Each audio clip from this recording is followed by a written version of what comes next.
Jama. Yeah, what you want the come here then or hurry. Na some de me hu nti uti ho de mechi o. Come me do penye kuma dia. Na penye kuma dia obeti adi. There be say me and small boy. Nya na de say ni nyansa sem de nyanduro. Na o say I accolades na ya the match man ba kun ho we year film. Dey. Ne dey. O say international MC. Say no presidential MC. No ne presidential MC do. Ba me de minimum tina na me bechia no. Minim so no ntina ba. Na me bechia ori Adomako Bafi. Yaw Adomako Bafi. Na ma bona baso. Frimpong. Unzo kwa mde bia me kase nipa mo wa no me say di shada kemu di ota abo. Nipa mo ya tentenfo no. Efiri mu akoma ho komo adwunu kwan wa. Ti mu buchefu. Esa. Because say the yes di eja Adomako Bafi pa se ya. Ya jiji ile video kwa MF na afi no my friends o me kasa. Mi anga me ma. Mi anga me ma. Na why na didi eja no? Kwa mi. Enti so to na ye huna de achi enso ye uniform. Ade. Mommy. Chairman, I said you need not be educated before you identify. Why ye grassroots politics? Why ye grassroots politics? Emma ban 8 years ya kwawie. Obi nso agi post akwatena brojire wo ma no ba TikTok ba ko. I don't know. Na just for TikTok no hu. Na Adomako Bafi na ha me de amambu kwawie. If Momo fails, IMF, if Momo fails, and my girlfriends on my casa, I'm young, my casa, Madame was a member. Come here, dear, ya. Sentinel, wa. Ya. Sentinel, one. Oh, but come here, as almost. But as my Kokrokoo can, ya, papa. Chairman, only say the whole MPP, Adomako Bafi, and 99 year or then in 964 on Champa, what the campaign. Said to you, honor. Na ya kaze ekwamdi na wasi David ediani de minya bidi na msi anya wache ne yeka amofo didi todan ne ade ne yeka wache ya wache de ye ton se ya wache de se ne betumi ato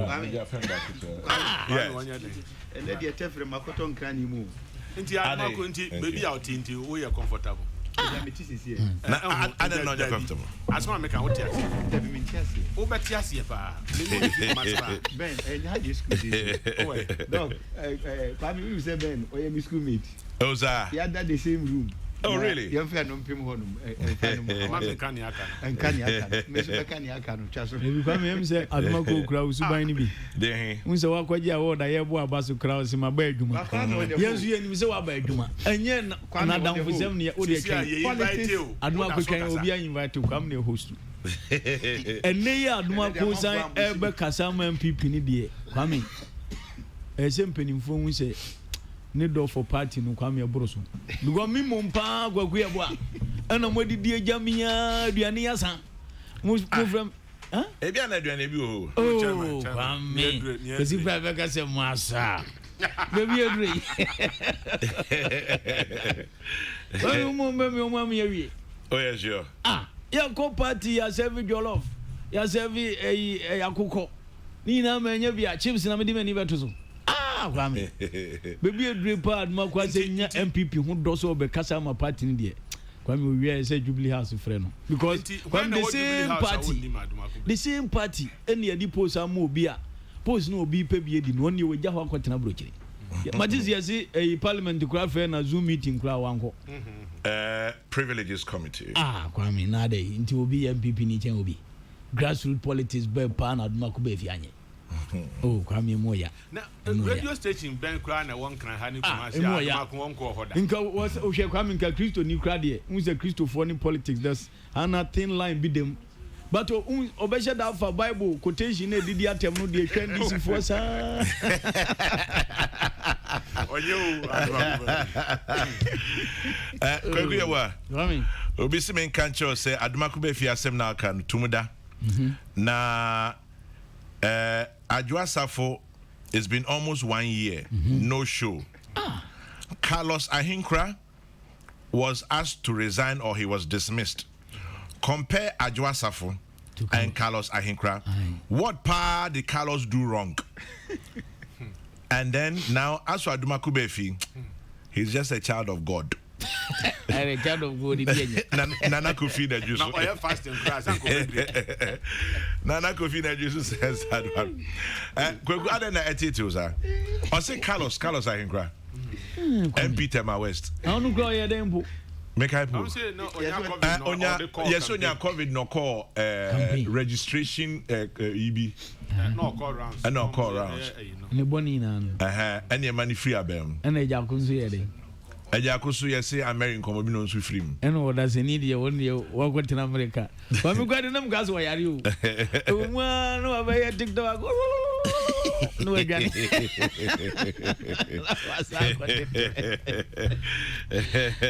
Oh, but penny for Mutias. The risk he's gone through. The dedication. Now, yes, Enra Privileges Committee. Oh, the Privileges Committee waited for 3 hours, went and had lunch, came back, and Ajwa still didn't show up. You can do your worst. And Adoma Kubefi, Dan Jude in Tema says what Dan Kwekuya boy says is true. Coordinator Dan Jude Tema. Kwekuya boy bad pa. That's Michael who sends that one. Don Pino in Malam says I totally support Dan Kwekuya boy on his sentiments about Adoma Kubefi. We've been unfair to him. And that is Don Pino. Kwekuya so ye nya fans kakra. Grown ye ya pon anu no. Sir. I dey agree. Yes. Come dey agree this year ya pon. Omo mbe president na aye omo signboard. Why na signboard? Oh, na Greek minister signboard. Come classy bia me ko hu papa ni signboard. Let me see, hey. Fertilizer short to signboard dey do ha. That's it. My last week, Mekatro said instead of planting crops, he's planting logos. I don't can say no. Committee sam go for no say abani nya kokodo ka kire mu say. Ye ma wadwuma say we pursue presidential ambition ti fatu ho na ko pursue anade na aba. There be also signboards na be bia in phone one cry phone one tia no chiom. If you come say signboard no you also planting for food. You also say assume see for president. Oh, sir, me who and oh. Nya me who say bia always show welcome and goodbye. Kwa me man come try food. Ko takwa mining communities no. So one fa takwa kwa nanga sa say. To one for main road na there's another route. E do ba be pie central region. Ewura mu bi o. Na ni flag bearer ship a signboard bo. Let me see ye come you kwani wa ha. Come me di Sophia twice. The fertilizer me nyebia signboard me dey. Farmers Day. E o Cape Coast last year. Any part do I change the t-shirt the ba ho. No. One. There be. Oh, chairman. O say ni ma do there. Enim na kan ba me. At some point. Kofo no mo guard president gwa no mbofu. Wo mo koduru ono. O man penin mfoni e bo ho na e tre. Dia kai na ye ne dia. I'm say farmers Day we agree minister on our organization. I agree in Ejuma. Come a sitting president. Ba function. No minister who photo do also chain. Na ye t-shirt one is for president. Oh, say be no obi na ye chain. Oh, chairman. Ndio mo ye je no mbe duru ono. Say odi ani die mo man peni odum kan je se mi ma say ba mo ngoro. There be say be omo ye na fans. Omo ye na fans. Oduru beba no mitimatu na boss wa. On say come on see me boss ba. There be say be na be sports. Suppose I don't Hey, chairman. I'm going to pose your boss to papa so you come to a party. And if you said Marcus or Bedouin. I know me can say so you could do invited. Only patent. You patent in Tiafina come according to Nemua, the butcher. Bamonum dear. Got me the mini patent at the Martin. President or yeah, Richard for that. Come in, come on from my boss. Kokrokoo so. Come I say Pimbe na mekoso. Me go kasa mo papa. Unya musiga mama mi. Ebi anya mani bibie di be dem. Oh kwame na re. Enti amani bibie di anga Ghana yenti. O my mom so si kwame yenti. Ebi aye hen dem. Oh kwame. Kwame nti aduma ko na etuwe. I don't know an uncle. But say on yes or yes limit course. And come now, man. Yeah, really there. I didn't meet my bum. Come here, really there. On that count already, you said, Namin what the same floor. Near that Namin that damn back. Only go. Only that damn back. That damn back will go. Admakum in that way. Ah, Kwame. Yeah, really them. Obi was one was what is our top was is. The party has not been fair to him. Not at all. Also, to me, can be a mouse or a boy sports or can be a one sign yet one chocolate. Not at all. What time I bad mess are not to motor.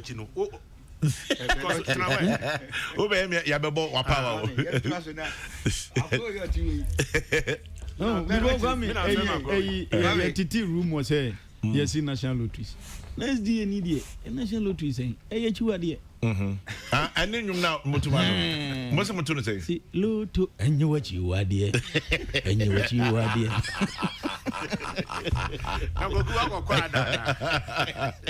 Meba, Kokrokoo Mincha, Kokrokoo, and that with 76 years old. Or that year, Kwesi Adonyakom, our community 11 Tema. Happy birthday number 76 to you, or that year, Kwesi Adonyakom of community 11 in Tema. July 7 for Modoso. Mia Minipa, Samson Kwame Nyameche, our Hello FM Kumase. Happy birthday to you, Samson. Na kwa fan talk about Richie Plantation. Unipa. I'll say chairman tell Dan Kwekuye boy he's a foolish boy. I'll say we the short ones we have wisdom. Guys says can you do I do attend the Assyrian room.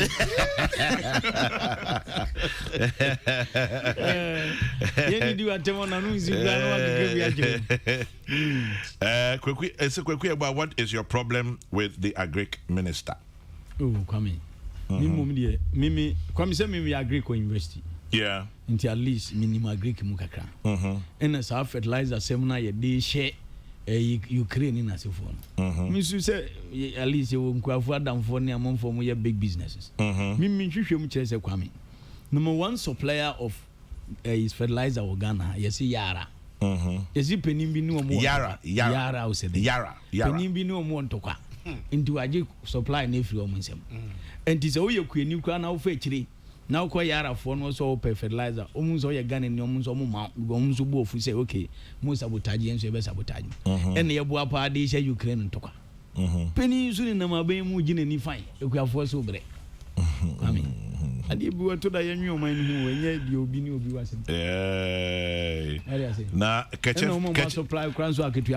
Ketchup fabrics for some countries and no pay one more mastery. Oh, is that Sylvia? Nah, as for suppliers for an idea. Kwame, I went for a funeral at the Volta region, and believe you me, his billboards were all over in the Volta region. And then Obiecha Etiwa West, dear Abrami. Dr. Usefria could have a blessed year. Into a happy new year. No, Chia. No, Chia. Oh, my official. Send me Majumana me. And Johnson, Neduman's our check. But one guy who said primary is Rome Corner Berry. Hey, of course. I drove to Tumu from Accra. I tell you, Kwame, billboards from Tumu to Accra. Kwekuye boy is telling the truth. Then that's why I says, Kwame, Carlos Ahinkra's crime was that he flouted the president's directive on COVID. That is all he did. How about Adwoa Safo? How about the agric minister? Mate, Kwame P. Mate. Ask Yadumaku Befi if he was given the NLA position and he rejected it. Yabema Okoko.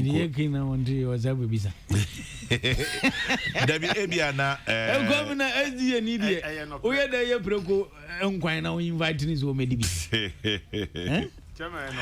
Obi Simin Kancho said maybe planting for food and jobs has metamorphosed into planting for fans and votes. Master Planner Junior Kintampo. And you what is our story? Say, it will be a penny be as to me dressing My friend here in the boss. Don't I look like president? And Pacho, we there speculating. We. As I say. Baumia and go panicking. Speculative. We enter that. The boys in the tools now. We be seeing catcher say. We be seeing catcher say catcher Adumakube if you say ball boss there. Your injury time substitution. Inti Nedia Beba. Oh, I had to say buy mini cash Barcelona 8 near the over there. So if you also buy a winners medal on the beam. Okay, come in the injury time then who actually after the show who actually. Our penny be a friend Peter Lightcumson or a former DC Jumako Nyan Esiam. I'll say tell my greetings to Ben Ochri Ankara. He's my countryman. We come from the same town. His house is close to mine at Breman Esiam.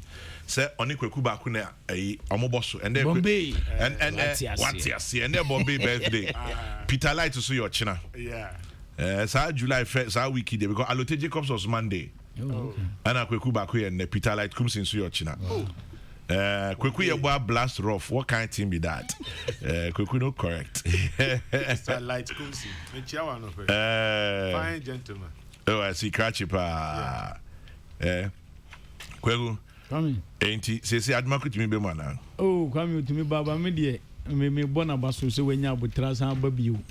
Nemum, ya the yo nan yo ya yaw fire. Na Okoka short if you are man for the boy in one nipa is way. Sam. I'll say, have you noticed that in every group of friends, the shortest is usually the craziest one? Yeah.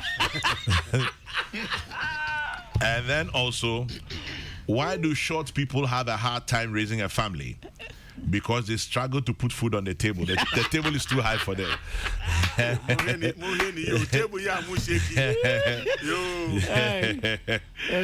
But on the brighter side of life, let me just say happy birthday to you, Sydney Selom Ahiabo. Belated wishes to you, Sydney Selom Ahiabo, from your dear wife Manuela in Ardenta to you. And then also it says a blessed birthday to my daughter Mami Akusia Edubia Asante Yaboa. Happy birthday Mami Akusia Edubia Asante Yaboa from your dad Kweku of Afghanistan.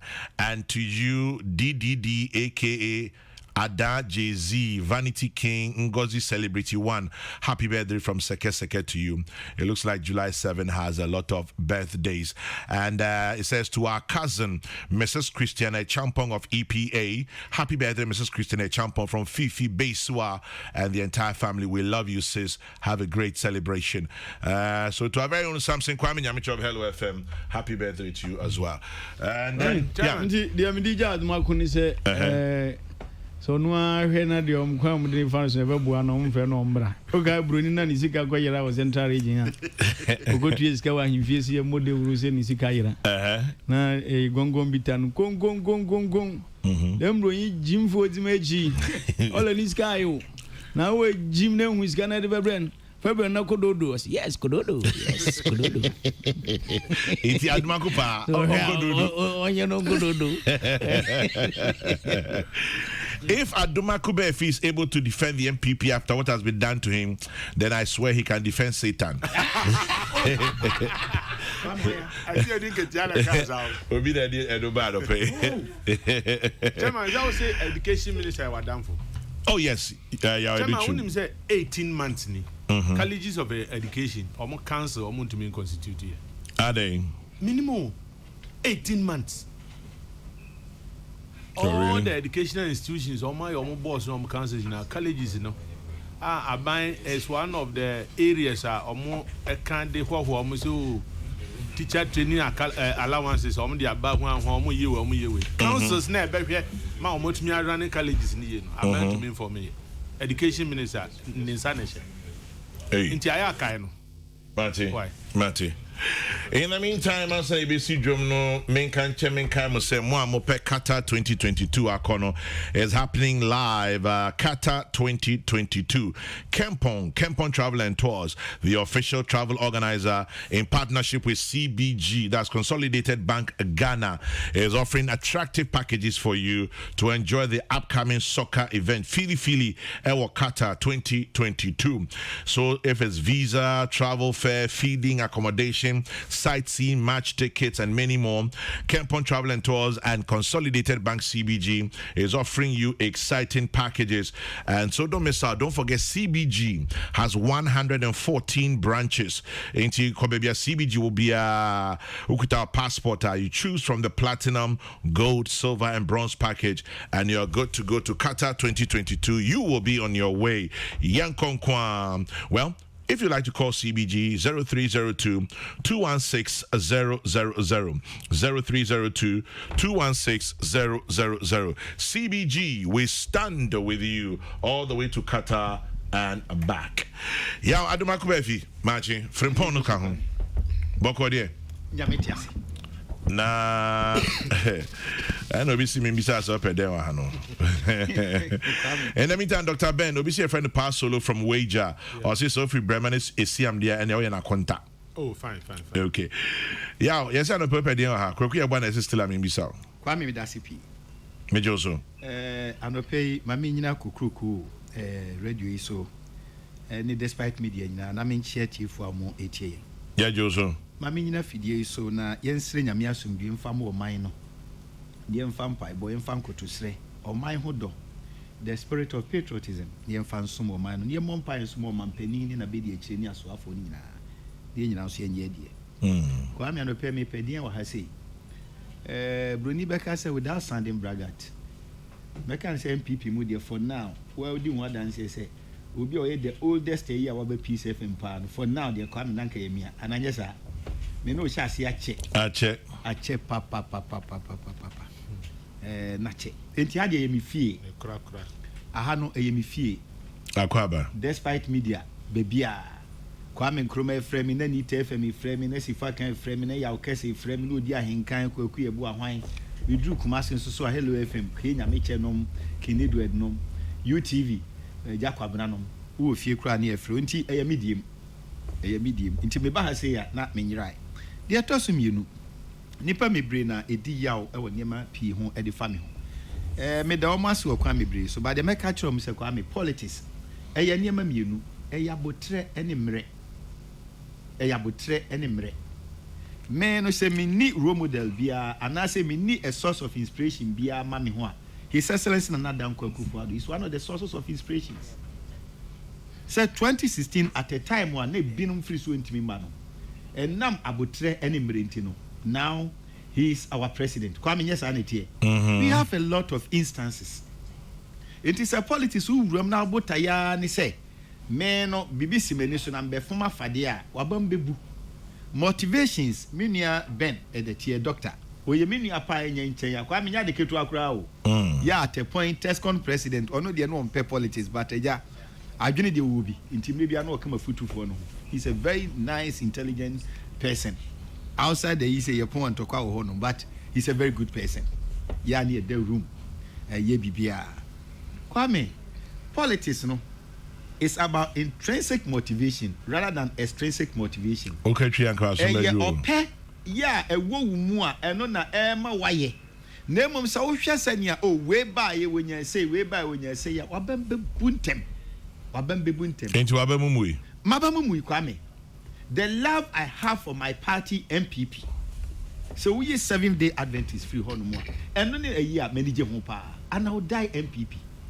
And a party when Susun, Obia Rembiano, so in the tradition. Said the way a Dr. Buzianum, a Professor Buzianum, Dr. Dan Quanum Penny for no sacrifice any name of Munua. And name monosobia bibia a yadumbi. Name on the party's tradition is all betiasia. Baby a free ba, baby a be draw, any baby a day corner. And ma will be any bibi friends who find that. So I'm sure ye, Nipa Bako pet, Nanya party now, a big crown and your president don't crow. Nipa Bako dia o ye. Na wantimi anya botre Antoine anwina nkwachiria asemba ko abeka no broni beka say you cut your nose to spite your face na ho na mfaso ni say enne me adoma ko ba fimiti yi me se me jai MPP makaseti ampanifo me ko MPP NDC a yenko bo me powder na yenko me dey sanso no obi so NDC a na ma de safutuo na abi say ye wo MPP ye ye die ye na NDC fo ayi wo so die ye a ebre ye ni nkaso emre bi ba na se yen ye kokora na o ma ye o mu die ye na mom se me se mede me nsa benkum kyerɛ MPP yɛn philosophy yɛn botaye si ani so no it has always stood the test of time near sa ya me motivation kɛseɛ ne sɛ 2016 a yɛtumi ba ban mu no me in the history of MPP na meka ho bi na mo mandate nso ade ma his excellency na Danko Akufo-Addo no he hasn't failed us despite all these odds or how near bebrese near prisia efam nyina no eniema papa no yɛde hyɛ ne nsa no ɔmfeli yɛn and that is my motivation deɛ to so biem MPP niema enko yie kura asɛe kura no so de to MPP and this MPP has a better story to tell but maybe no mɛkyerɛ nea yɛnia niema ni bia ɛkɔ so no ɛyɛ self inflicted enti die ntina kwa me ɔsɛ me kɔ tena seɛ na yɛkɔ opposition no asa akɔ struggle ewira kwa me yakɔ ne namu anadwo da so meduru ba bia no madana pache sɛbe because nkrofo eba ne nyobe pra na wo ka wo ɛne niema never enti sɛ ne sitie bia no it's about say in politics just like in any other business no whoever tells the best story or the narrative wins enti adwuma wa yɛ nyinaa no wasɛm a bɛbɔ ne nkuro amna trash mu no ɛno na ma yɛ nkonimdifo and we can't afford say MPP at this time no ye betena sese wa ho hiahia me gyina so no ma MPP ni bia no ma party ni bia forget about everything it's about the Danko Buzia Dombo and Ghana's development without it o man no bekwa ho hiahia mo chen sei na yemfa wo dɔne nkabo mu kɛse yempa bibia nko yachi wunwu ya onim de obenya kwa me nyame hyehyɛ mu kura no ebia na ye na mu yi no na ye penso ebia na obenti daachi se mimi ni wono mu a oh ne ba ne John Ajekum Kufuor Junior ne ba ne Akosua Frimpoma ne ba ene Rama Otuba ana ya wadoma ko ba fi Junior enu ntina ko bie kwan but asem bi a wo be ka ne no na akoye bibi ente ya botre politics about time. Kwame Asare ewo Adenta. Kwame Asare says tell Adomako Befi that I said emumde ye de abotre ne mre enso ene ye de say Ghana. Food for thought. Odeshi chairman Adomako Befi has been sidelined because he doesn't have a godfather in the party. Odeshi Ajabeng in Hacho. Today's Kokrokoo is dedicated to Adomako Befi from Safo Kantanka. I met Adomako Befi at the Suhum MCE office in 2020. The MPP must do something for him. Scott Anayere from Sape Man. And then you and Dan Kweku Yeboah's incessant attacks is on the Agric Minister is unwarranted. Ofe Kumi, nobody's attacking the Agric Minister, please. You said the Agric Minister is the president's friend. So are a lot of people. Tell Dr. Ben I love him so much and would like to meet him one day. And the daughter of the paramount queen of Bremen is Siam traditional area. Nana Ifwa Asiwa II, Mampi Graham, and Adianobai. That's a great patriot speaking, Adomakom. Thank you for your encouragement, but we still insist you deserve to be trusted with a responsible position. Farouk in Tema. Adomako, enokrasi amount lotteries now sompe. Kwame, eyanokre. Eyanokre. Eyanokre pa. Ofreminia Gabi Ochredako, Ofreminia Yofi Grant, no Busa Omwa. They officially, formally called me. In Timra, it took about 3 days, ne Sunday, and I'm a Freminia Gabi. And I'm always grateful to him in this particular instance. And I'm saying, Edumana Mode Mama no me papa, so I can't afford, say 7-day Adventist. Minia Busa no, Dr. Ben.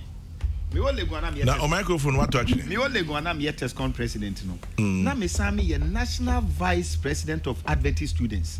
And I'll buy a church in so na youth, you know, me a master guy.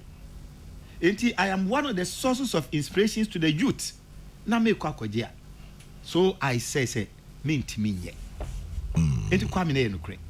But me know me hon so. Me know me hon. I am so happy. Say at least, if not anything at all, in the history of Ghana, no, the time will come, Ubeka say, you need people who are very principled. And the greatest want of the world today, and for that matter, Ghana, no, are people who are principled and honest and will never get compromised on certain things. So Kwame, I'm proud to take that decision. And Yamin so switch ram Kwame Gibiso. I see. Yes.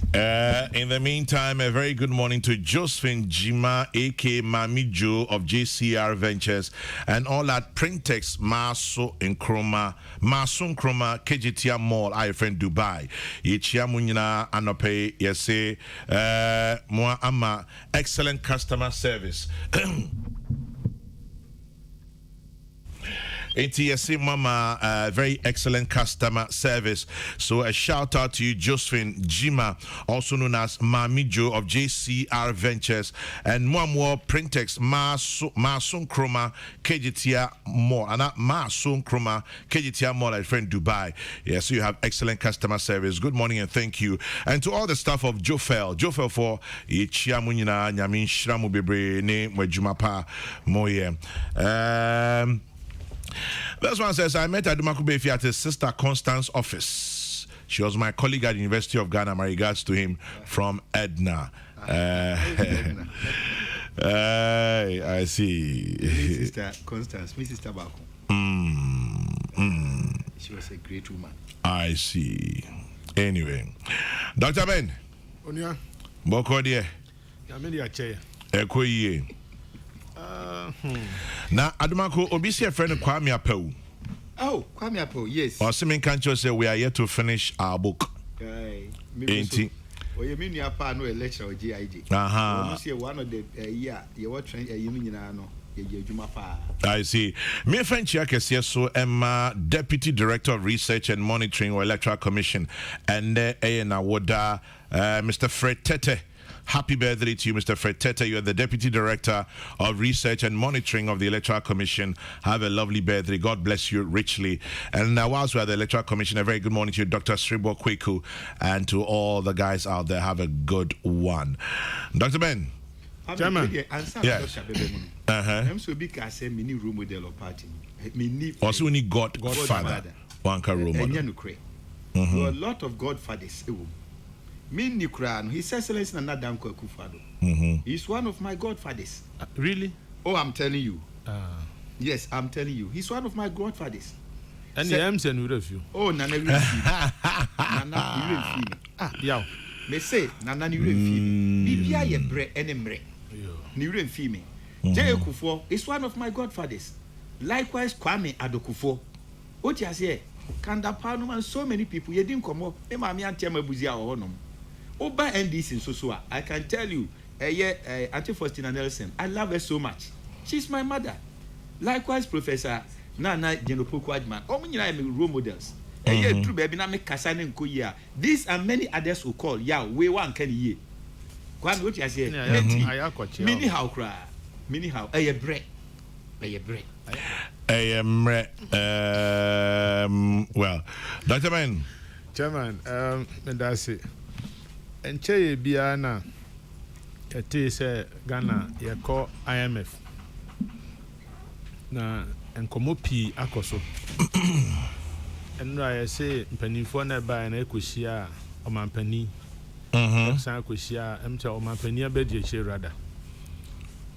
And because on the head of the economic management team, until Omoquisia, IMF no, it's just like a bank. Say, nipa bi amama no omujiji sika e de bom e de to baabi na ho kirewa wotumi akọ ho akọjemwa nti going to the IMF enye bibia sebe eya ade a ha adwen pi na nipa pi ebisa yakọ ho yesi we ka ho a empre dunso nti dodo empen dodo a yakọ ho nyina sebe eboa oman no ana amwaye yenya so mfaso ana yenya so mfaso ade a mempese mete ene se obi beka na momo ko ho dodo sei eno amete ya de se obi so momo ko ho 15 times yansi akọ 2 times ene ye den we nya a part of the discussion dent ne ekọ IMF say yesi kasem ene niema bi nti ye ho akire nti ye kọ akọpem moa yes bisu su boni amoye mre chama me ba ho to aso nti se ye kwa akọpem moa ekwan ben ye fa so ene moa ben ye be ye nhihye ne de akọkire om se free na ekọ ekwan we ni ye be fa so ne ye de aye ye nhihye na yakọ homasika na ekwan be fa so a ye de be di dwumanie na IMF one gituma omsi ampa ebia we de ye na ebia we nso de enye omo conditionalities ni bi wa na ano odin dodo so ampa se om betumi ahwe anim aka se mamo mfa obia wo aban adwuma bia mu na yehu ye kura yehu se edumre bi ye se wo Association of Unemployed Graduates nipa dodo a ekọ pension na year no they are about 10 times or more area school. Nti se say ye mfa nipa ni bi kura na sebe ombekọ hin. Nti e den se ye kofa adwuma. Eno na me ka se edu time ya ne IMF no ekoye nhihye ana na omkodi nkita ho a. Ni papa mu a se be ye yi a. Ye mfrefre nimdifo a omwo nimdie of finance ne account ni ade ne no omnyina nkambom. Ye ka se ye nyina ne omkodi nkomo. Then I just say ni sankrofo ni bi. Say aban wonkofo chairman won say even in academia na edu ba bi na wo tro paper o ya article ko to me the man another lecturer say o hwem mami nti esan say munyina mugina fa akunti ebia na niam bi o madwene ankoba so nemo obi foforo gina nche na ka say ade we me feel say wo hwe ha anka beboa what stops us say ye betumi akọ yuta aka say omo wonkofo a betumi aboa with the negotiation. Professor Babuati, Professor Bokpin, a lot of these guys are there. Brainy people. Here opposition, so former finance minister Setepe is there. Honorable Setepe. Say the papa man, yen for munina nka ni enko negotiation table. Ni yen say we are going to get the best out of whatever we are seeking. Na yen hwe ni ye say sebe me say Bruni ankasa de nya ade a ono opeye papa. Nti ni ono be ya be ma ho akere no e no be ye. On hwe ha say niema ba ku mienu oyi a ho beto nti obeboa enye no kre na say ye boy ye bere yi a anka ye nkọ empredunso maka na minya ka so kopim mra ye be hu say there is improvement leakages no do so chama me ne panimu bi call program e wa another sister station yete ho a yedi nkomo no na e o say me make reference to me confirm the constitution of Ghana e o me ka mu aba me ko e na car na opani ni ba na engine si so na mbi ben driver na me say na say pan mu when the crow be di 1.5 hours e o radio so ansan wa ba and it was say me boss say e o say o ba car ni mu yenyu na me say ene e o say okoda mo kire say sebi say onu an bottom scan or the tofu la on so engine si so. Except for few instances, I say for security reasons, maybe our president and I say mpanimfo bi, I say ma engine so. Na ni American. Chairman, the wastage.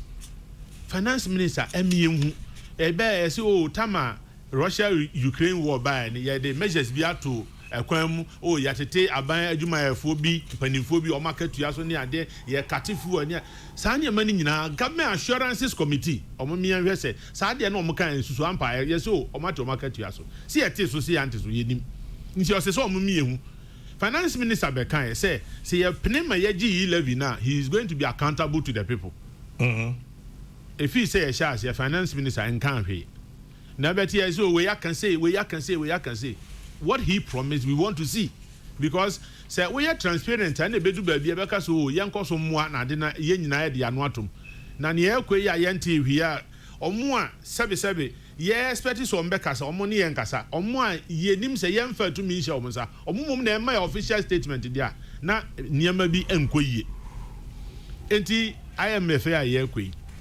ye ko gisika no ama sebe obi abeka se sika ye nyenko an de Messi 2 bedrooms ana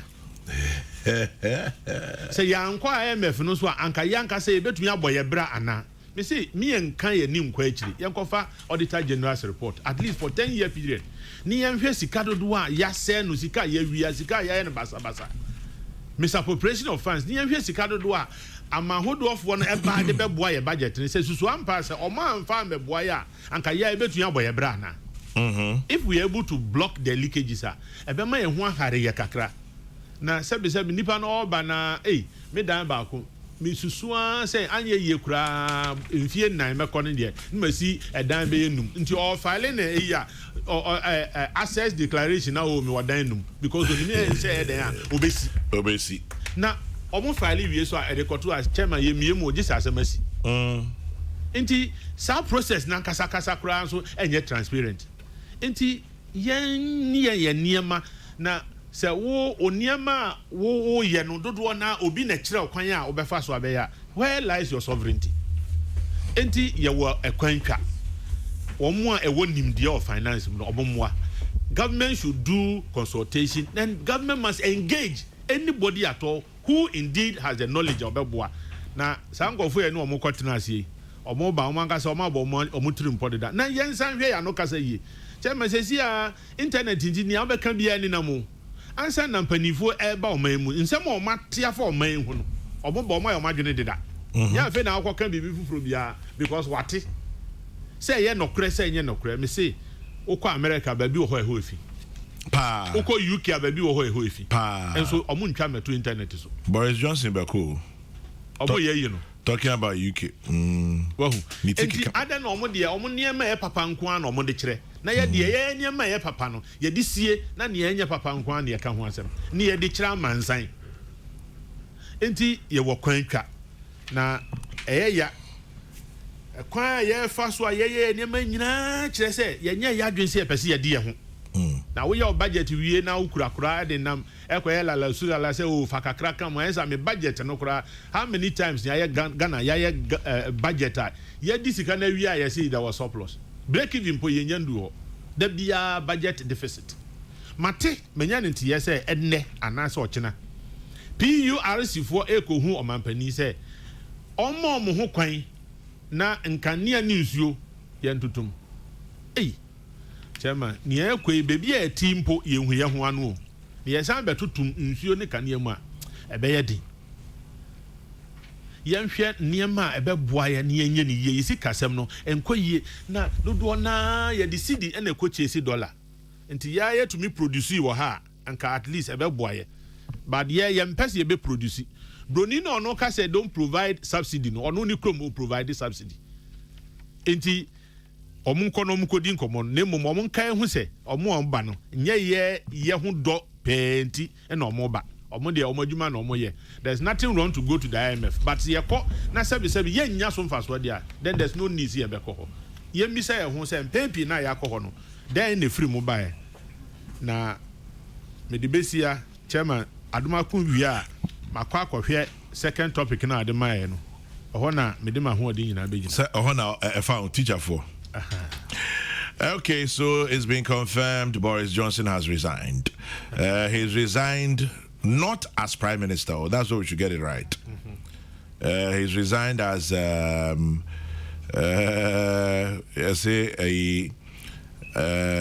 of the Conservative Party.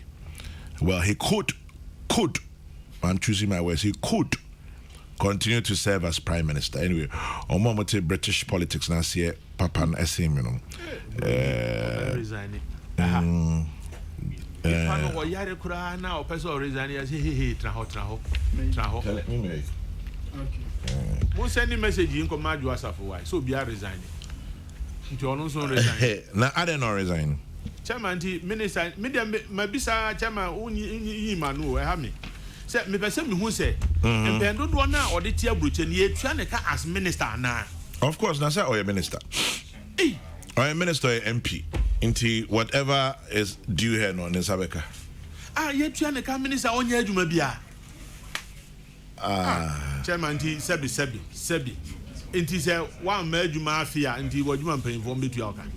Teacher near Banak, you need to pay Rose. Who is a teacher for the normal monthly? It depending on relationship, it depending on and command Median Sana only. I don't cry a private company, Chairman. Abaya Juma dear. Fanisanya Mimpengu, Mayari 1 year.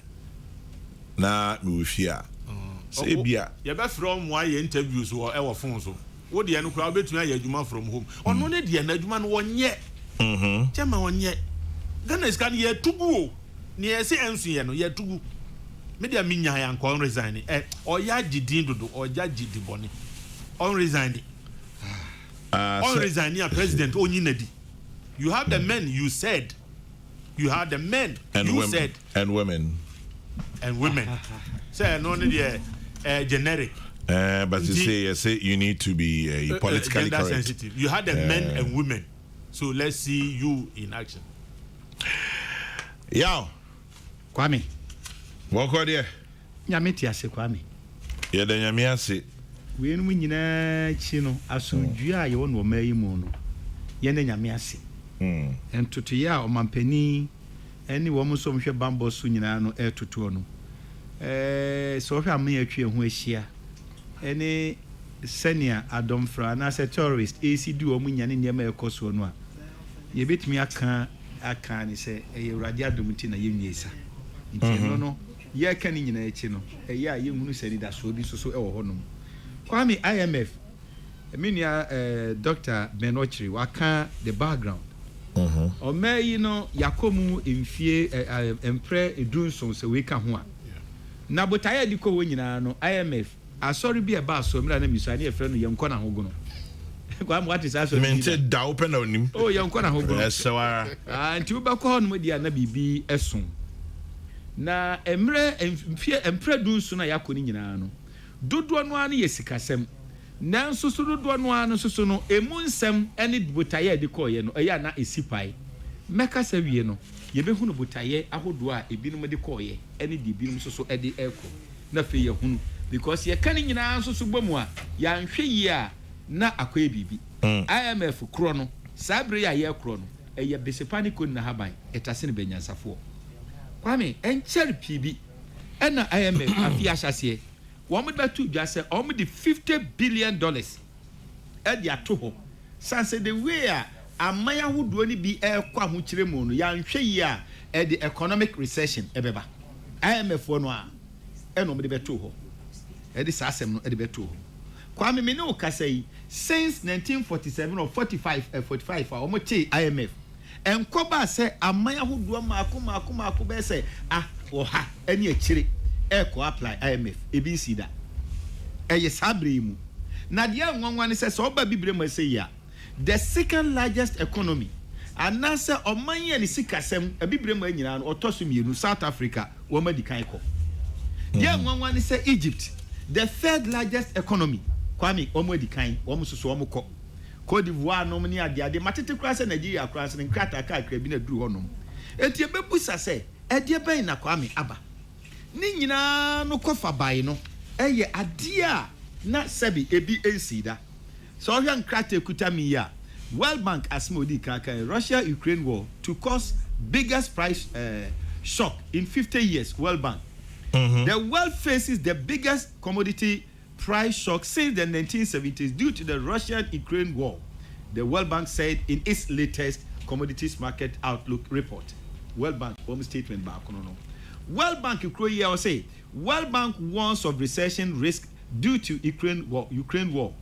Countries around the world are facing recession as the Ukraine war hits economies already rocked by the COVID pandemic. The World Bank has warned. And also one more kai. Send ye ekoso nyina no Russian invasion tokwa no and the sansem nyina World Bank so de ka wiase nyina no yen sika batan no ba bia wo mo asoe wo usa tia senso so IMF de no no say IM prediction slower economic growth to Russia-Ukraine war. The world economy will grow at a slower pace because of Russia's invasion of Ukraine. The International Monetary Fund said in the report Tuesday. Krata ni yemebrebe ya omoka ho asem.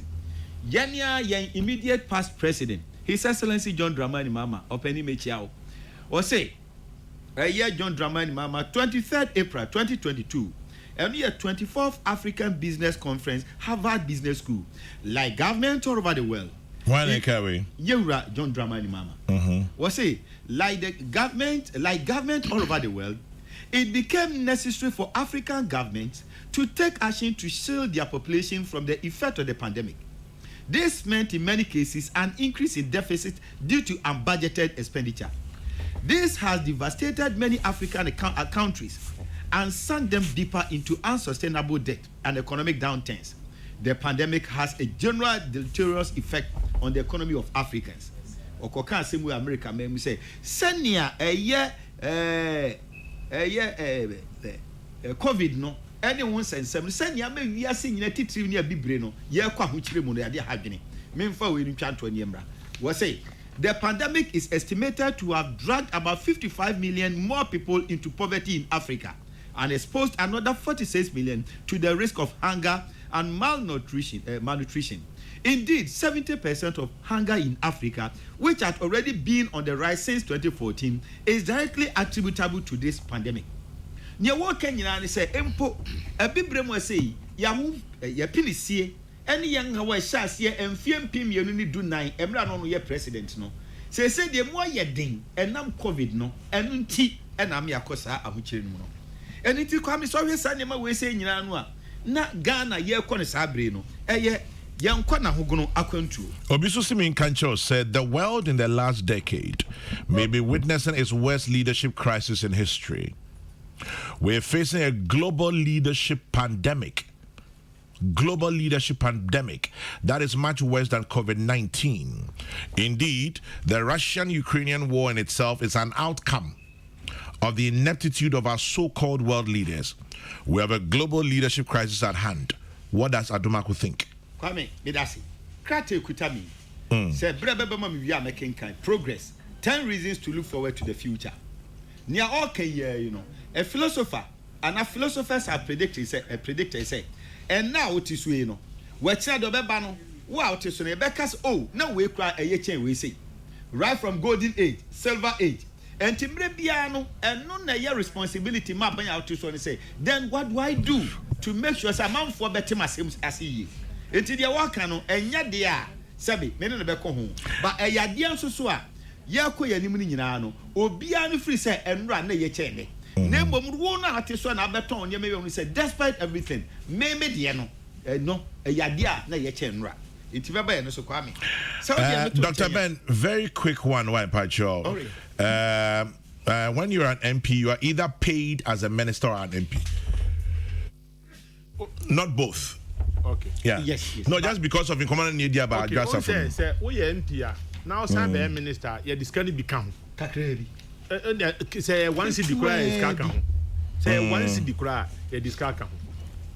And you cry a woman official vehicle. It be a woman a residence in Yadi. Also relinquishes any money because on your one now. Yes. It drew high. Anyway. It be to us. Yes. Bedasi.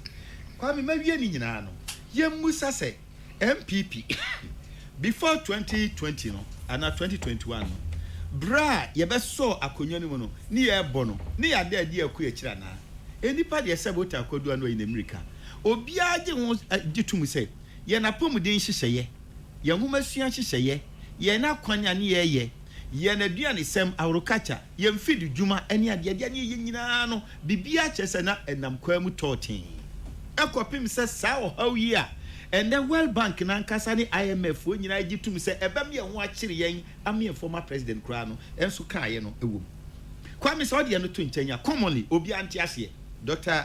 Ben Netie say MPP buy between 2017 econo expenditure no se me obi ko catch us profligate spending na or patch say free SHS no is it part of the profligate spending?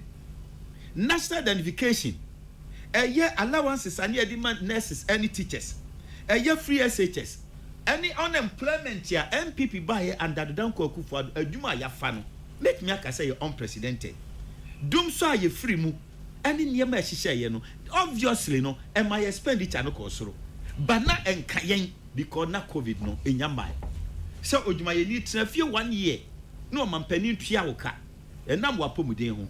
And to quote Omampeni, was see ye wakwan ye betimi am ye sika sematimagina. Na see ye di nipa nkwa ba bi odie ye ntimi. When we nyina no sabi e yade Omampeni ye ya ye budget no ma ne koe. Enti so bi kasa asem no a say e na profligate expenditure na ya na habe kakra. Na so be ne den amanyosem. Obi asem o kan ye o say in politics forget the truth. The focus is to win. It is not what is needed to be done. It is how it is made to spend. Kwame spinning away no at back Dabi was say in politics forget the truth. The focus is to win. It is not what is needed to be done. It is how it's made to spend.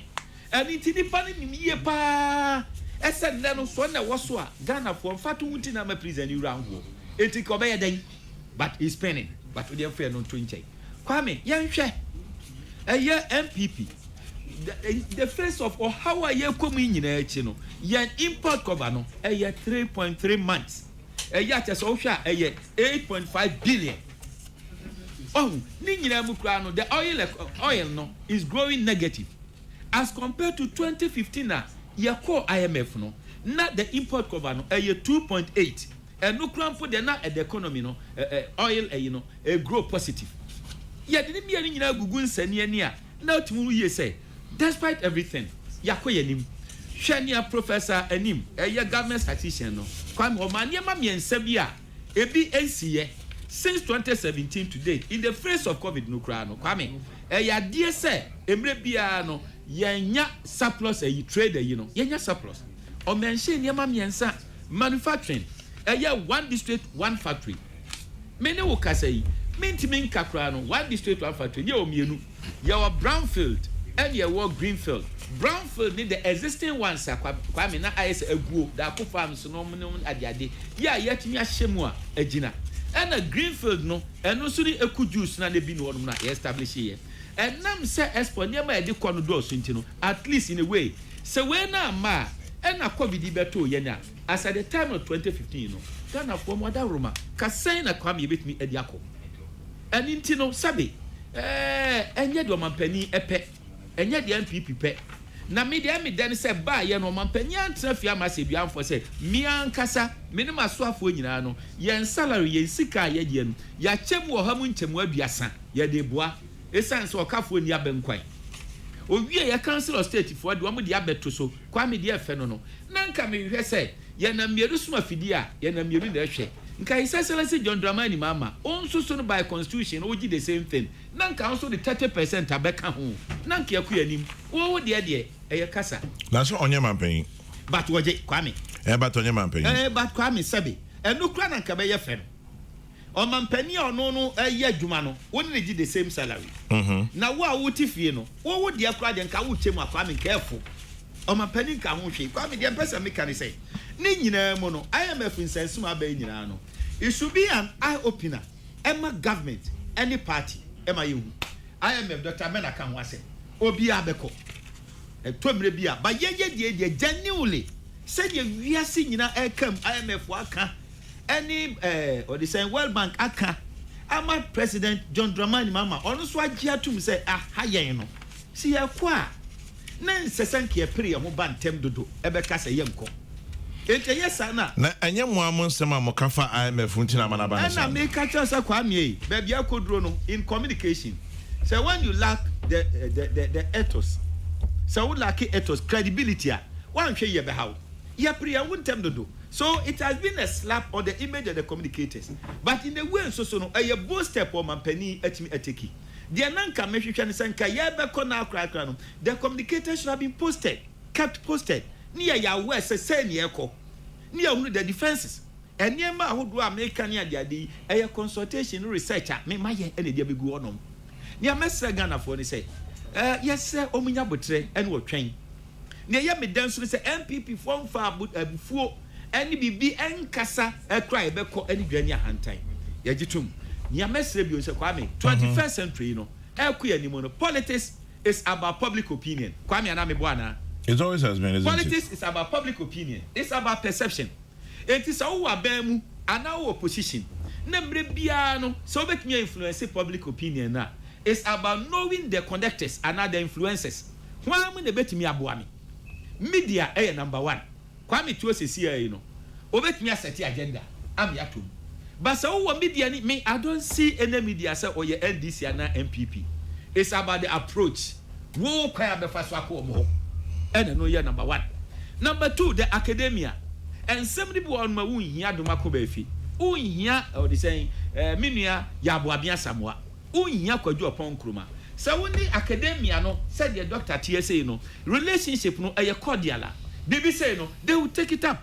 Are you saying that the relationship is not cordial? Kwame, so we agitation na eba any ade metie womo and a consultation womo koino womo onye the partisan womo kofa nkrofo ye nyina o say na meaning say bia if they had been consulted it would have been a different thing.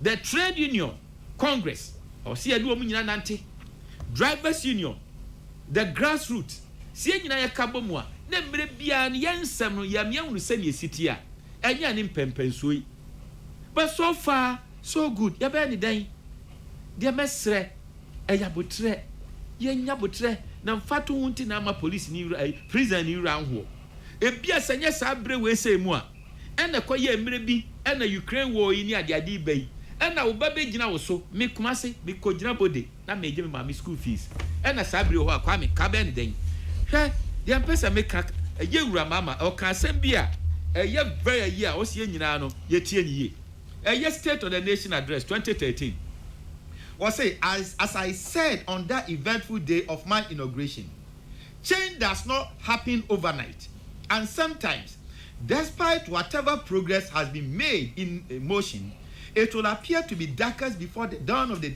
new day makes that progress visible. In such times, I will be counting on you to maintain faith and the trust that you have placed in me as a president. I will not let you down. Our momentary difficulties must only serve in strengthening this collective resolve towards a future of limitless possibilities. Was it said Yamra Edimi Siswa 2013? Me can some children say, and Sisaya, any punto in Quanimu, Kwame Yadakrupe, Tom Rebia, and Bran Yama Kunanim, Senna 2020, then Yama Kunanimuno, Samren is Sumbeba, a true Samrena, Major Dramani Mamma, young president, Munya Gidio Mimu. Na sembre bi ba ya asasem we say no more relevant. This is the time because niema no about 90% of niema ACC no enya Ghana eye wiase afa na nyina ani niema ekoso ye wura mama na nkasa gi atum. Is it not interesting, sir? In 2019, only 3 years ago, yes, we exited the IMF. Yes. 3 years later, we are back there. Yes. Kwame. And you want us to blame COVID and the Russian-Ukraine war? Kwame, said you're making. And let's just say COVID by not too long after we exited the IMF. Yes. Russian-Ukraine war, I'm sorry, yes. Ebiswa can say, yeah, because ye spending, ye high life account, sika say ye.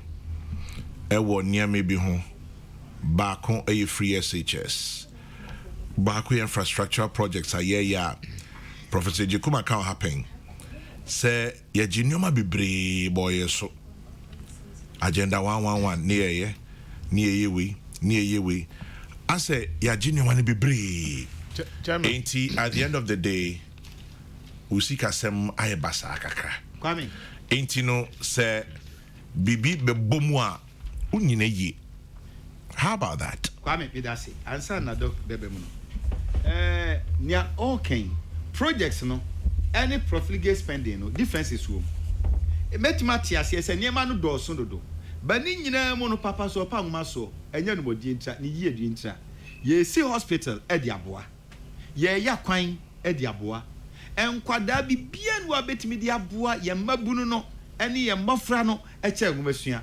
Kwame ene na ama wa yese de ositie ene na ama mse de ma yese de ositie enwoma sua so ene be ma wa wo ye tintin ene me ame ye tintin se wo no ye betuma ye pe enwoma sua de be ma wa wo ye kokoo yi ene be no akira wo ye tuntum yi mo betumi de aye pe enti nkamfo nso bia ni so se dodo no na do so de a eye ne kosi ye se omampani oba ni sika se mo atoto ni ye wo de ye niam ho ni mfaso no bitumi gina bibi so de a eno de nkesi pai Name says projects no kwani ade a de na Ghana fo hwehwe eno so de manifesto ginae enti say sabi confor person no tra no kire na kiwade enti say mwaka na maba na me ye de a ne akoduru kwantimfidi a eno mpo de na nka ya de sre ene nkotosre na yesre Ghana fo say sabi so mu ye yonti na de akoduru pempenso yi ka no no mfom so ni ho ba ni nyina no de me metimi aka na me de asre say ba bia de abedure no empanimfo se mfato wuti na mbra prison ni wura anho se sabre ye ewo mu yi no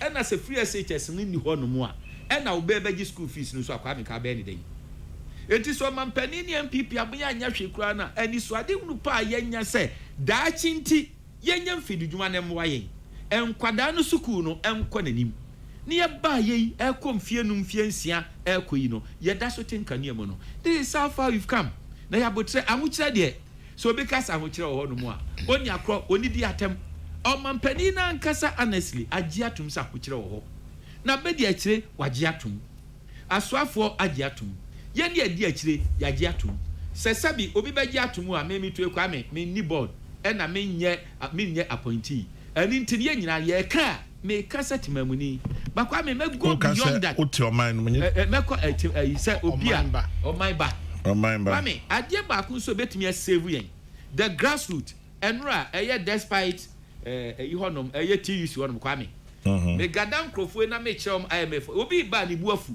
basa ɔne ne kasa pɛ no gyerɛ hɔnom a ɛnyɛma bu ne mo nka ne yie kwame grassroots work no we shouldn't forget it all for the past 2 weeks na mo kumase me no maje kuma abrosanse no mabaha ɛda ɛbɛto abonte sɛ his excellency say yɛnyɛ prepare kwa IMF no there was a spontaneous reaction and none of a sudden no say me background me no I will stay intimacy mpanimfoɔ in politics if you are able to tell a good story you will be the winner but if you think you're telling a good story and the people don't feel it how about that I mean the people will feel it or they will not feel it it depends on the way you establish rapport with them more often than not MPP ni NDC for ni nyina no yenya too many wi a eya na create some kind of gap bi and a rift bi how many times and was my colleague many university lectures ikoshia mako central university many lectures ikoshia mako university of Cape Coast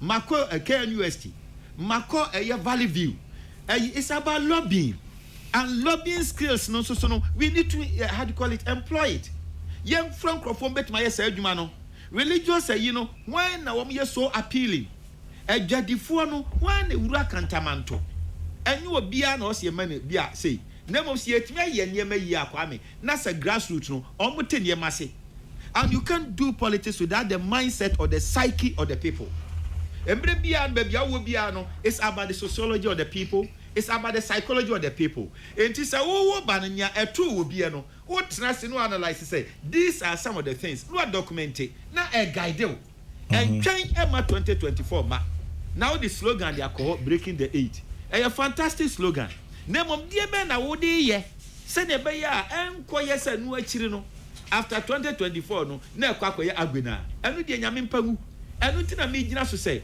we have come to the crossroad party no name say omampani ti so sa abreye na amanfo gina so emra wo kira basei na workers egina so se epebi dia ka ho no eyade a ye nyina no ye ntimi nya abodjitre na ye nyina ye nte ye kiri his excellency JE Mills nyame fa ni sie ye state of the nation address 2010 or can assembly now is very instructive was say not everything is political kwame tieni professor JE Mills 2010 meetie was say not everything is political. The challenges we face are challenges to Ghanaians, not just to one political group, and definitely not exclusively to the government of the day. J.E. Mills, Nyamefani say 2010 State of the Nation Address. Was it Tibia Yewomi before then? After that, soon Yura Mama Subeka say, I would say Bremun Tamechi. On behalf of the party and especially Nana Danko Akufo-Addo, the president, and an impending for no. Baby, you could draw no, Yenina Yan Tiasie. Say not everything is political, and that the challenges we face are challenges to Ghanaians, not just to one political group, and definitely not exclusively to the Ghanaian or to the government of the day. President J.E. Mills say ya TSSR Kwame ye betumi akoyanim ahokyere wo ho na so obi anyi nsem otwere we say asetena ye twam hyen. Okay, BB, about Crossroads. No, na medeba be na ifima kuti Dr. Ben. Or say the MPPs are the crossroads. Not just say you do crossroads, no. Yeah, ajiatum say we're part of the reason in here do be doing. We ajiatum say we may have or we have made mistakes. Yeah, ajiatum say ya moye breye ekaho. Yeah, because I'm taking it on from what you've said. Maybe from all you've said. As a veteran journalist. What about Nkitahudie? Yes. Academia, CSOs, media, yes, any other political parties, other interest groups? You've outlined all these problems. Say, at the end of the day, are you admitting say momo breyi e ka ho ne eduru ha, and that maybe it's time to apologize, or it is time to concede so that we can all move on? Because I say most of Professor Mills diaba, okofa GM diaba, inti say balance equalization be now there. No necessarily. But you are also admitting, yes, say, in spite of Ukraine and Russia, in spite of COVID, I didn't think the intimate to say we also have made mistakes. Oh, Kwame, question you no. Me honest enough, and I'm humble enough say, me can say, and I say, but my admission, based on the ubisa no, and straightforward, because me say as a veteran, na me na me kwakoye news. Me na me kwakoye news. I don't know be news. Well, you may so one say we declare jam media, but matter one more be that. And into I don't know be news. If you come the American say yes. And you may be one ma ye nipa human institution there. Obet me aka say you perfect. Nyame nkwa na enyam from so. So in one way or the another no, ebia you might have heard. Ebi na make catch us say consultation is key. Engagement is key. And it's IMF idea before say ebeba no. E dey na o se nka wo ye. E-levy. Yeah, no, a quiet side, no. Say E-levy, no. If the consultation had come earlier on, Kwame could have averted the situation. And you know, dear, admit, say, Yajitum. And no, dear, you can't take it out. Name Momono, some mistakes is say, be a by and by, yeah. Sending near my war, yes, a war, boy, free SHS. And only mistakes in India, and then can people can, as I did, they are so above for Niam, maybe say. So, no, any saying, Crofua, no more year school, a year nursing training. Na for 4 years emfa wo mo dadea ne yefo mo adwuma ama budget na kosoro na ye brede a Kwame eno ne de nka nyame so be hiraye se no no yie pass ye nka ne ane nyina wa ho kire at a point Peace FM asemo yam aburo nika because na asiso na se ne nyame aboa ye dia. Is that the mistake? But the am den se opening so antrase was it 30%. Na ye nyina so ye bompa se 30% no bre pamu na e betena se be nu se sika no ye de kwhya ha sei. Anasi the question I say, Kwame yakika nyina no. Eto mre bia na yahwe nyema bi so ye. Look, ansa na COVID no kra. Dr. Ben train me. O say? Dr. Ben train. Dr. Ben, yes, me hu na che. Roommate, former roommate. Yeah, meba also, but meba Akilu Infante Akwa Begro. Adomako should just admit that the MPP has messed up with his economy and will move on. We said the NDC had failed, that's why we voted them out. Now the MPP are in power. Why blame the previous government? The NPP should sit down, analyze things and move forward. At the end of Nado's rule, Ghanaians are not judging the NDC, they'll be judging the NPP. Jex in Takrade. Tell Adomako Befi to join COLA negotiations with labor unions for his pep talks for them to eat, for transportation to their various workplaces. AB, Mrs. Kujo in Tadi. And then it'll be highly sad, unfortunate, preposterous, and patriotic if Adra Safo still collects her salary. Francis, she does. I'll leave it there for now, but she does. Times are hard everywhere. That's why we are pleading with government to cushion us with COLA. Stephen Nsia in Asokore. And then, okay, moving on. This one says, signals to go to the IMF for bailout were all clearly written on the walls when e-levy was about to be introduced. But the NDC marshaled forces to resist it and made the e-levy hit the low key. Is it not surprising now that NDC is against IMF bailout too? Critical in Tamale. Well, the NDC has not said it is against the IMF bailout. I haven't heard any official statement. What I've heard is that them say that we should negotiate well and that is the way out. But they told Nana do so. In the meantime, once again, happy birthday to our general manager at Hello FM, Samson Kwame Nyameche. This one is from Osei Bonsu in Kumasi. Dr. Ben. Chairman. Yes, sir.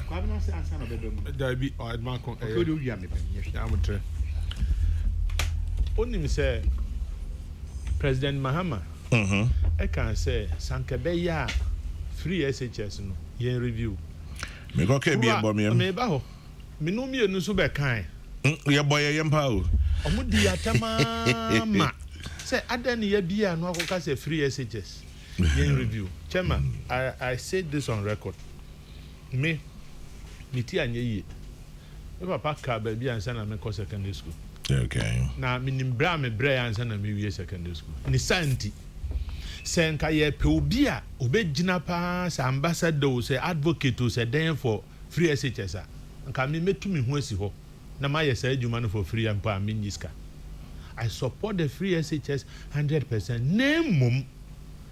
Enfia ho bi wo ho a ema aban ebo kadodo ye kan say nka yenyin free ho ne ye ho hare ye. Den na say ye ko school e free no kre. Ne ye ko mo free uniform. Ye mom free textbook. Ye mom on free past questions.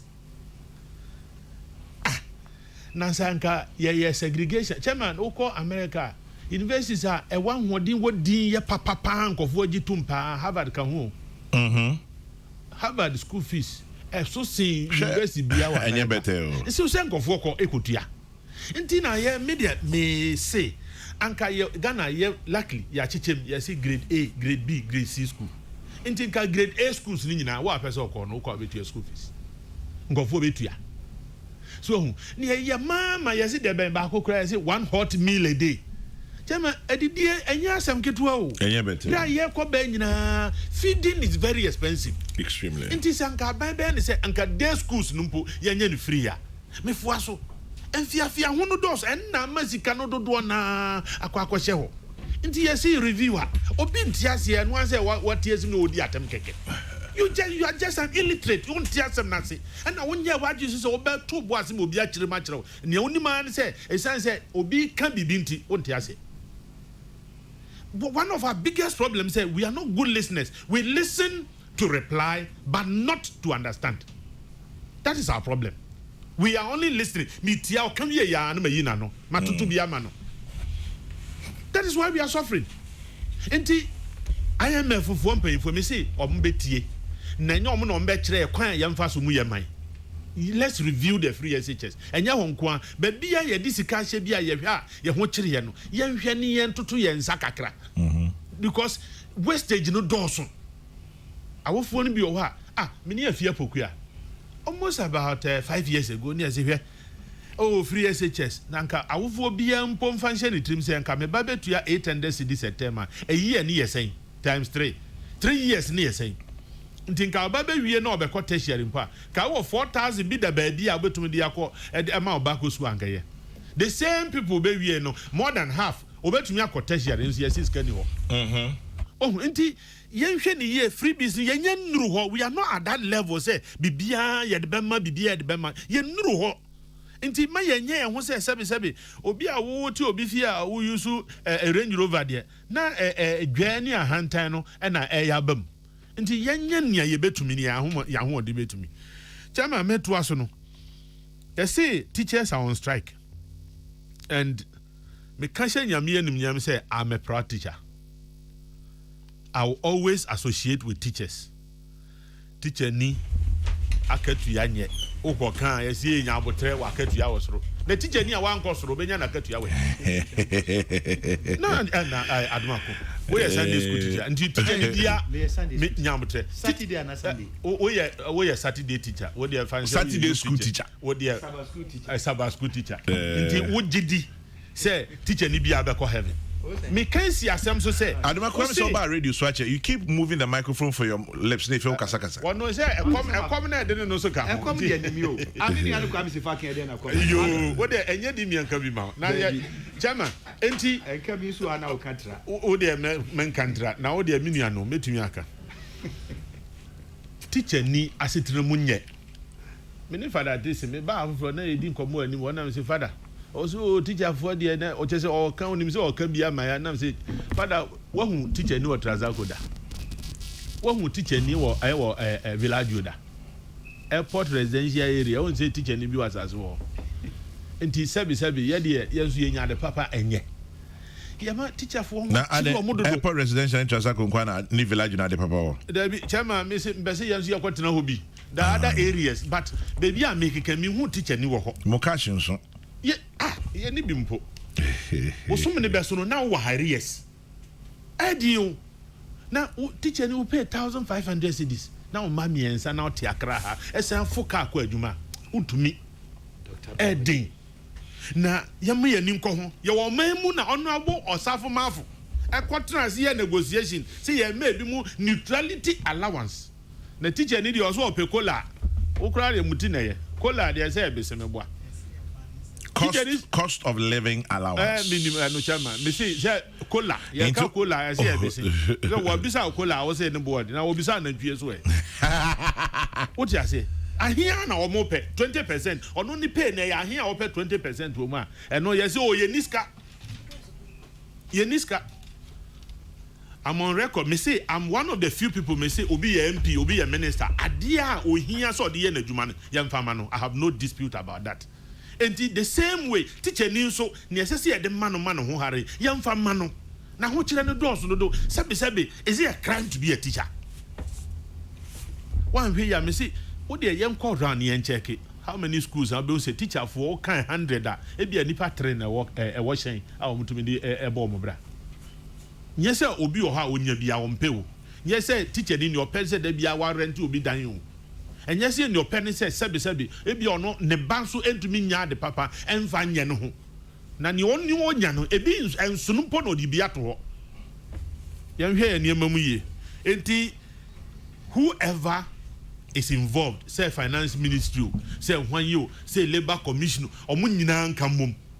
Na say wo de munya 20% no kwa number mo 18% amomfa ma wo because teacher for abre egu so bre obi simi ka just teacher for biti pedo ase is another expensive area eh chama e bia na dia asase no ma no wa fa dis ga na toye nipa no ngo bizam yi e bia nipa na krom ankasa no fi bia so no fi e na ye digya no anyway enti yanhwe ne ma teacher chama e bedu mre bi no teacher ni no okogya classroom ho na psychologically ono a onya ready so obey adwuma no because or high na say wo ebra wo bo nyina chi wajapade pa so mbo ne wo ma wo na do ma ko chama ye call covid lockdown 2 weeks na ko fo e kamu 2 weeks ono ani matifie no ntumi ya makwanya na omo sere na mo me part-time mo me say teacher ni one class ebi oni pa be 80 teacher ni ba ko na e kire obade na near yapa chairman who the most difficult area to teach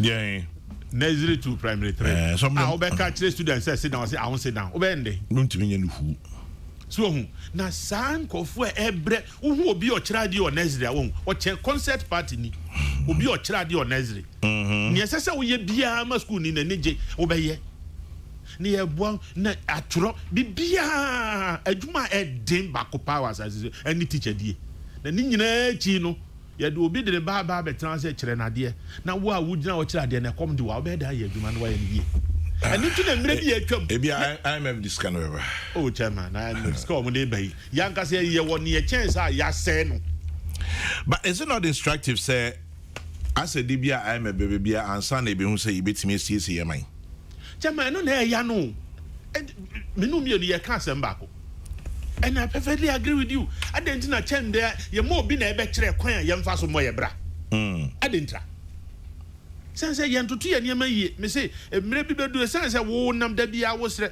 he who feeds you controls you enti say yanhwe ne ye be jana IMF say say ne misuro ni say ne o pe bibia on say nipa no nurse fo so akeka mo ho obi akeka no because wan nyere o ho ntem na IMF ade ne nya bam o be mate say e bia January na sika no mbenya o manya enti fisi ye go si December no wo bibia apre no o ko pre ne ntem ansa ne aka say free na ekọ me enyewe enti misre ye me yanim ko teacher fo ho because omo bre omo bre de da no mo so ebre teacher ni ko pension che ma o de emisa headmaster of all these big schools me say obi kan say etu am kan say 3500 wo ye headmaster e wo presec headmistress wo wege he ni etu 3500 na wonu say wan kan say nipa no e kwan a wo de ne fa so na wo be kire say ne obebokro no your standard of living ne your cost of living nipa no de ne ko du baabi na ohwe se baabi a madu mi standard di nti me call retirement asabi moto kura mi ni bi chairman obefa no ho adwene o anope me ne King Ali atwetwe nkomo oye consent for penny obi maybe sign a question be obi dia about your teacher ni I'll throw it in and then we'll wrap up no me tia de makonma pon Leviticus power say why are teachers not fighting for improved conditions of service but rather COLA which doesn't affect their pension? Well, Leviticus anope King told me say no on my because of 7% into be a next year number here. But Ebisu, what do you make of it? We improve conditions of service, COLA? Chairman, conditions of service, enye papa. Now, I have a problem there. Mpanimfo ni tie mi omuntie ni ye. Yankasa, we are the partly cause of our own problems.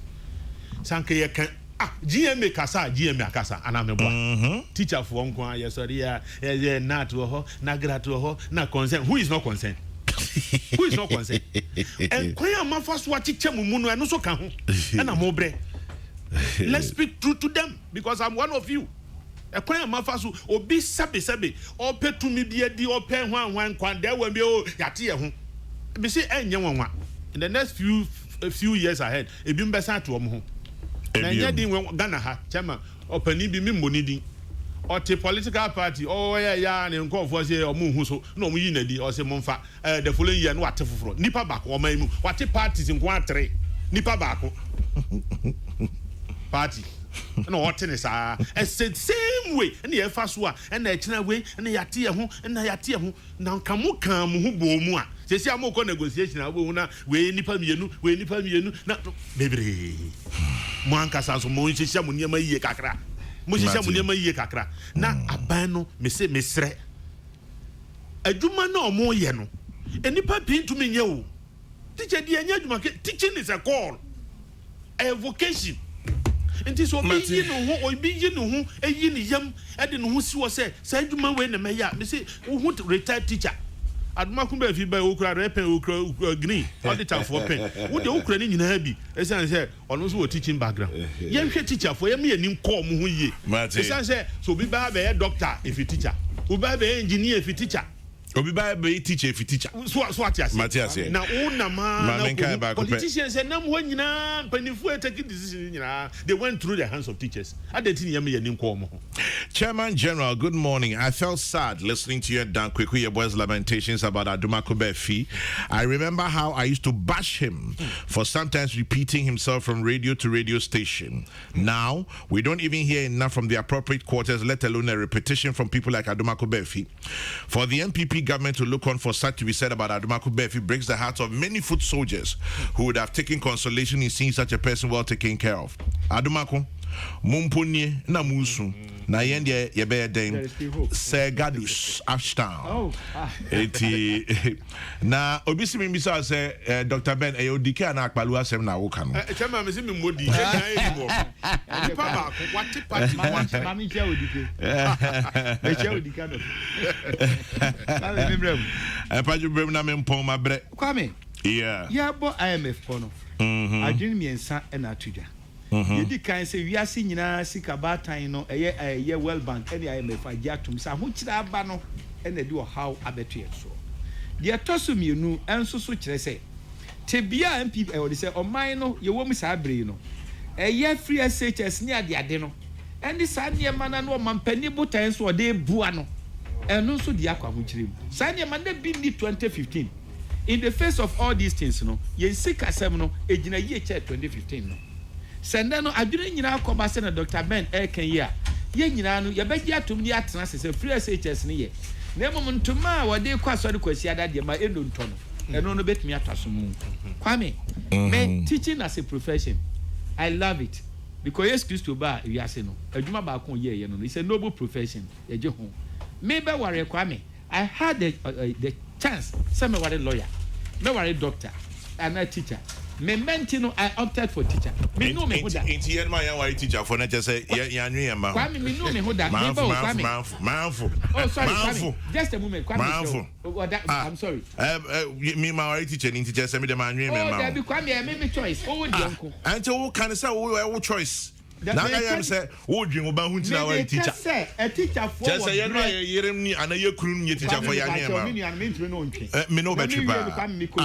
What I mean? Near him before be can edify teacher for. The okay or say, let me quote precise or say, teaching is the choicest of professions.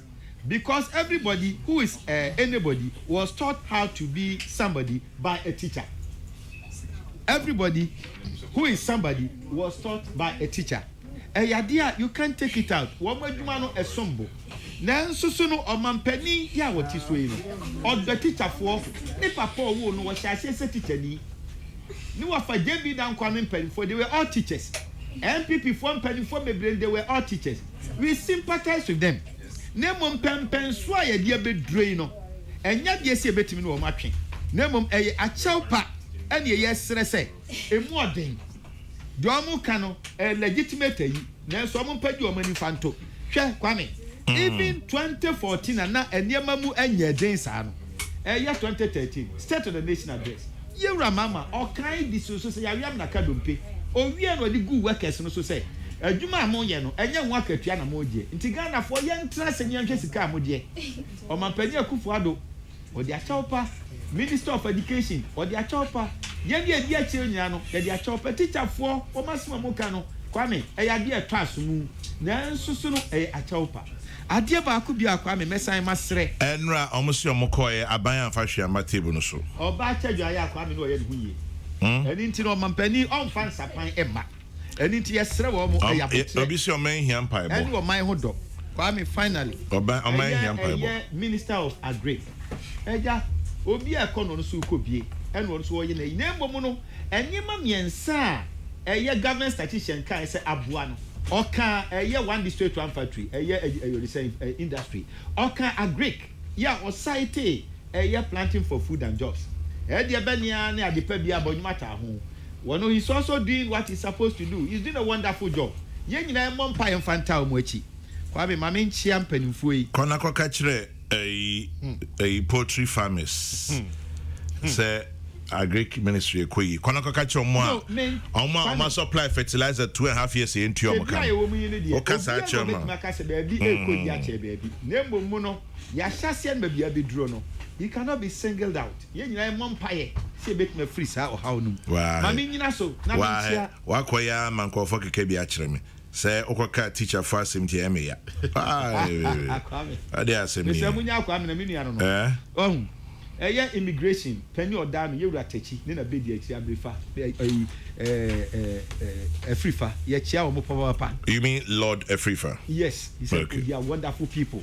Na menko eye NIB so yewura don fe any controller yewura bosom pem no FM ya aduma ko ba fi anopedia with me sorry why eye Professor Sibu Dr. Sibu ID college ID Central Gianni, you know. Now, Oko Anyi, Fidi Obeba. Oh, no, Obeba Betia Kwame. Time Oko no Sen Koba. He's as humble as you are. Well, it is life. Yes. Wrapping up this morning's edition, happy birthday to you, Davina Ej in Anglo Gold, Takwa. Have a blessed birthday, Davina Ej in Anglo Gold, Takwa. And also to you, says to my daughter, Nanekia Sika Andor. Happy birthday to Nanekia from your dad, Thomas Abeku Sika Andor, your mom, Irabna, and the entire family. Wishing you all the best. Boris B, good morning.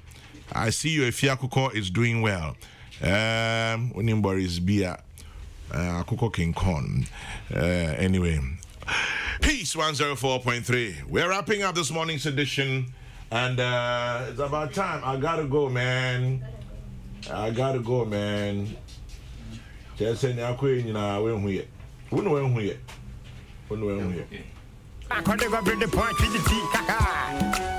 where my ladies at? Where my honey's at? Where my shorty's at? One time for your mind.